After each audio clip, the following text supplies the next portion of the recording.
Item ಯಾವುದೇ ಇರಲಿ try ಮಾಡಿ ಆಚಿ ಚಿಕನ್ ಮಸಾಲಾ. ಧಾರವಾಡದಲ್ಲಿ ಕೊರಿಯನ್ ಗೇಮ್ಗೆ ಬಲಿಯಾದ ಯುವಕ ನೇಣು ಬಿಗಿದುಕೊಂಡು ಆತ್ಮಹತ್ಯೆ ಮಾಡಿಕೊಂಡಿದ್ದಾನೆ. ಒಬ್ಬ ಫೆಬ್ರವರಿ 6ಕ್ಕೆ ಧಾರವಾಡದ ಮಂಗಳಗಟ್ಟಿ ಫ್ಲಾಟ್ನಲ್ಲಿ ಆಗಿರುವಂಥ ಘಟನೆ. ಮೊನ್ನೆ UPಯಲ್ಲಿ ನೋಡಿದ್ವಿ ನಾವು. 3 ಜನ ಸಹೋದರಿಯರು ಮೇಲಿಂದ ಬಿದ್ದು ಸತ್ತಿದ್ರು. ಅವ್ರಿಗೂ ಇದೇ ಚಟ ಇತ್ತು, ಇವನಿಗೂ ಅದೇ ಚಟ ಇತ್ತ ಅನ್ನೋ ಅನುಮಾನ. ಈಗ ಆತ್ಮಹತ್ಯೆ ಮಾಡಿಕೊಂಡಿದ್ದಾನೆ. ಈಗ 20 ವರ್ಷದ ವಿಕಾಸ್. ಪ್ರಕರಣ ದಾಖಲಿಸಿ ವಿಕಾಸ್ ಮೊಬೈಲನ್ನು ಪೊಲೀಸರು ವಶಕ್ಕೆ ಪಡೆದಿದ್ದಾರೆ. ಪರಿಶೀಲನೆ ವೇಳೆ ಕೊರಿಯನ್ ಗೇಮ್ಗಳು ಪತ್ತೆಯಾಗಿದ್ದಾವೆ.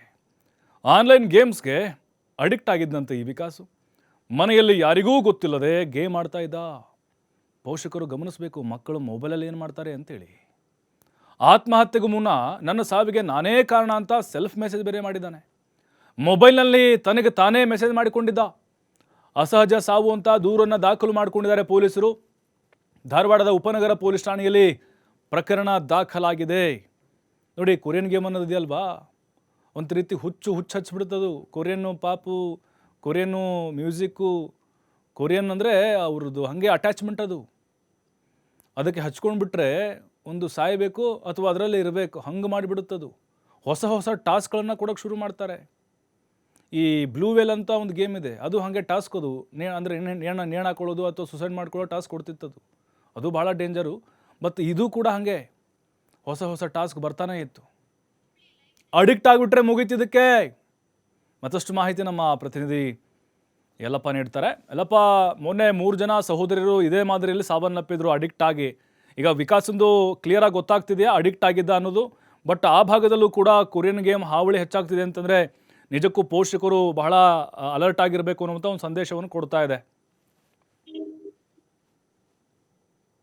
ಪ್ರಭು, ಈಗಾಗಲೇ ಅಂತಾರೆ ಯುವ ಸಮುದಾಯ ಮೊಬೈಲ್ ಇಂದ ದಾರಿ ತಪ್ತಾ ಇದೆ ಅನ್ನೋದಕ್ಕೆ ಇದು ಮತ್ತೊಂದು ಉದಾಹರಣೆ. ಯಾಕಂದ್ರೆ ಮೊನ್ನೆ ತಾನೇ ಇಲ್ಲಿ ಅಂತಾರೆ ತ್ರಿವಳಿ ಸಹೋದರಿಯರು ಇದೇ ಒಂದು ಕೊರಿಯನ್ ಗೇಮ್ಗೆ ಬಲಿಯಾದ್ರು.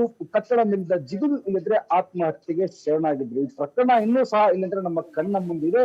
ಇಂತಹ ಘಟನೆ ಮಾಡಿಸೋ ಮುನ್ನವೇ ಇಲ್ಲಿ ಅಂತಾರೆ ಧಾರವಾಡದಲ್ಲಿ ಓರ್ವ ಯುವಕ, ಅದು ವಿಕಾಸ್ ಅಂತೇಳಿ 20 ವರ್ಷದ ಯುವಕ, ಧಾರವಾಡದ ಒಂದು ಉಪನಗರ ಪೊಲೀಸ್ ಠಾಣೆ ವ್ಯಾಪ್ತಿಯಲ್ಲಿ ಮಂಗಳಗಟ್ಟಿ ಅಂತ ಒಂದು ಏರಿಯಾ ಬರುತ್ತೆ. ಆ ಮಂಗಳಗಟ್ಟಿನ ನಿವಾಸಿ ಈತ ಕಳೆದ 6ರಂದು, ಇದೇ ಫೆಬ್ರವರಿ 6ರಂದು ಮನೆಯಲ್ಲಿ ಆತ್ಮಹತ್ಯೆಗೆ ಶರಣಾಗ್ತಾನೆ. ಆತ್ಮಹತ್ಯೆಗೆ ಶರಣಾದ ನಂತರ ಇಲ್ಲಿ ಅಂದ್ರೆ ಅಸಹಜ ಸಾವು ಅಂತೇಳಿ ಪ್ರಕರಣ ದಾಖಲಾಗುತ್ತೆ. ಪ್ರಕರಣ ದಾಖಲಿಸಿಕೊಂಡಂತಹ ಪೊಲೀಸರಿಗೆ ಸಾಕಷ್ಟು ಇಲ್ಲಿ ಅಂದ್ರೆ ಅನುಮಾನ ಬರುತ್ತೆ. ಯಾಕೆ ಈತನ ಸಾವಿಗೆ ಏನು ಮೂಲ ಕಾರಣ ಇರ್ಬೋದು ಅಂತೇಳಿ ಪತ್ತೆ ಹಚ್ಚಲಿಕ್ಕೆ ಮುಂದಾಗ್ತಾರೆ.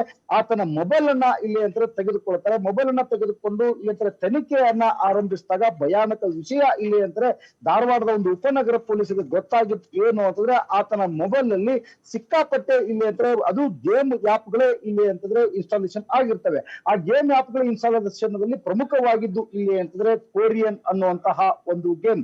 ಆ ಕೊರಿಯನ್ ಇಲ್ಲಿ ಅಂತಂದ್ರೆ ಆ ಒಂದು ಗೇಮ್ ಆಡುತ್ತಾನೆ ಇಲ್ಲಿದ್ರೆ ಪ್ರಾಣ ಕಳೆದುಕೊಂಡಿದ್ದಾನೆ ಅಂತ ಇವತ್ತು ಅನುಮಾನ ಪೊಲೀಸರಿಗೆ ಬರ್ತಾ ಇದೆ.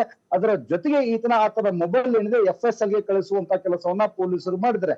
FSL ವರದಿ ಬಂದ ಬಳಿಕ ಇಲ್ಲಿ ಅಂತಂದ್ರೆ ಆತನ ಸಾವಿಗೆ ನಿಜವಾದ ಕಾರಣ ಏನು ಅನ್ನೋದು ಗೊತ್ತಾಗಲಿದೆ. ಇದರ ಜೊತೆಗೆ ಆತ PUC ವಿಜ್ಞಾನ ವಿಭಾಗದಲ್ಲಿ ಇದೇ ಒಂದು ಧಾರವಾಡದಲ್ಲಿರುವಂತಹ ಒಂದು ಅನ್ನಿಗಿರಿ PU ಕಾಲೇಜಿನಲ್ಲಿ ಆತ ವಿದ್ಯಾಭ್ಯಾಸ ಮಾಡ್ತಾ ಇತ್ತೀಚೆಗಷ್ಟೇ ಇಲ್ಲಿಂದ ಒಂದು ಕಾಂಪಿಟೇಟಿವ್ ಎಕ್ಸಾಮ್ ಸಹಿತ ಆತ ಬರೆದಿದ್ದ.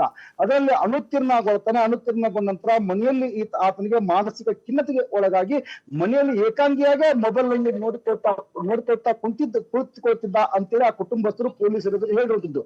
ಏಕಾಂಗಿಯಾಗಿ ಕುಳಿತುಕೊಳ್ತಿದ್ದ ಮತ್ತು ಮೊಬೈಲ್ ಅಲ್ಲೇ ಸಾಕಷ್ಟು ಇಲ್ಲಿ ಅಂತಂದ್ರೆ ಅಡಿಕ್ಟ್ ಆಗಿದ್ದ. ಮೊಬೈಲ್ ಮೇಲೆ ಆತ ಇಲ್ಲಿ ಅಂತಂದ್ರೆ ಅವಲಂಬಿತ ಆಗಿದ್ದ. ಈತನ ಸಾವಿಗೆ ಮೂಲ ಕಾರಣ ಈಗ ಅಂದ್ರೆ ಇದೇ ಒಂದು ಕೊರಿಯನ್ ಗೇಮ್ ಇದೆಯಾ ಅನ್ನೋದ್ರ ಬಗ್ಗೆ ಇವತ್ತು ಅನುಮಾನಗಳು ಹೋಗ್ತಾ ಇದಾವೆ. ಇದಕ್ಕೆಲ್ಲವೂ ಉತ್ತರ ಸಿಗಬೇಕಾದ್ರೆ FSL ವರದಿ ಬಂದ ಬಳಿಕ ಏನಂದ್ರೆ ಈ ಪ್ರಕರಣಕ್ಕೆ ಅಂದ್ರೆ ಈತನ ಸಾವಿಗೆ ತಾರ್ಕಿಕ ಅಂತ್ಯ ಸಿಗಲು FSL ವರದಿ. ಪ್ರಭು, ಥ್ಯಾಂಕ್ ಯು ಯಲ್ಲಪ್ಪ ಮಾಹಿತಿಗಾಗಿ.